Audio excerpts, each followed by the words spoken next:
Hello বন্ধুরা, তোমরা সবাই কেমন আছো? আশা করছি সবাই খুব ভালো আছো, আমরাও খুব ভালো আছি। আজকে বানাবো রসবড়া।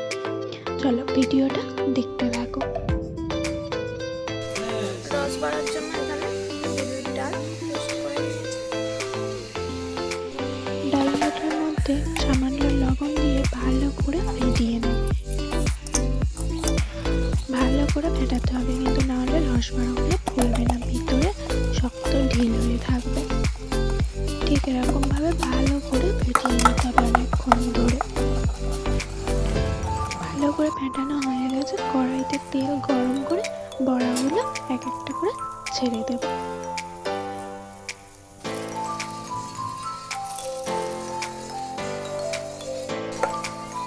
এপিট ওপিট ভালো করে ভেজে নেব। ভালো করে লাল লাল করে ভাজা হয়ে গেছে, এবারে এগুলো তুলে রেখে দেব। ভিডিও ভালো লাগলে লাইক, কমেন্ট, চ্যানেলটিকে সাবস্ক্রাইব করে দিও।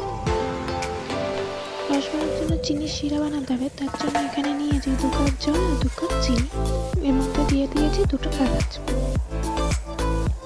ভালো করে ফুটিয়ে নেব।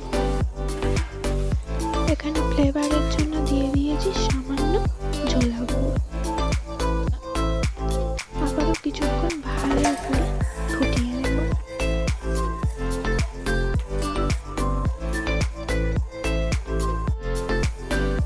ভালো করে ফোটানো হয়ে গেছে, গ্যাস অফ করে দেব। এবার এই ভেজে রাখা বড়াগুলো ওই রসের মধ্যে দিয়ে দেব। সারা রাত চাপা দিয়ে রেখে দেব। রসগুলো বড়ার ভিতরে ভালোভাবে ঢুকে যাবে।